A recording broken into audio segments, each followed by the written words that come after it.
kaytmadı hiç izine. Allah nasip edip boldi dermanım, yetiştim men kalmadı men armanım.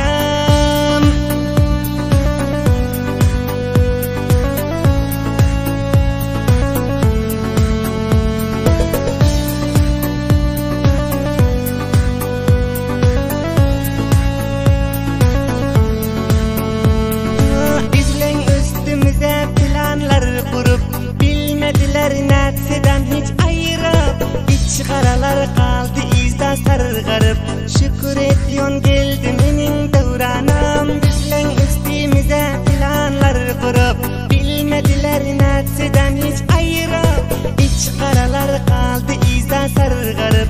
Şükür ediyon geldi menin devranım, şükür ediyon geldi menin devranım.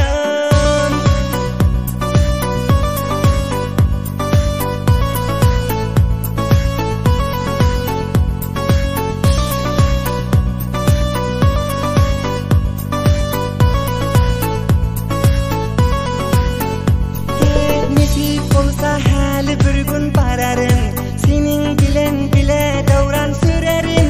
Kavum kardeş cemlep toylar kurarın. Namzat buldum kalmadı men armanım, vafadarım gitmen şeytan sözüne. Kança cibir azar düzüp özüne, mahkem durdi kaytmadı hiç izine. Allah nasip edip boldi dermanım, yetiştim men kalmadı men armanım.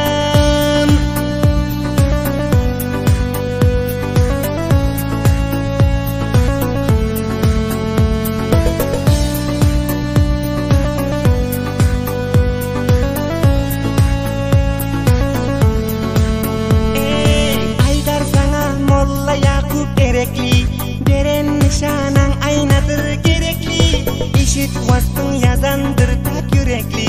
Nakibullah koyzada bil cananım, cananım. Yaşlığımdan süyen nazli yarıma, kara gözli kalam kaş dil darıma. Hazan ötüp ol pasli baharıma, yetiştim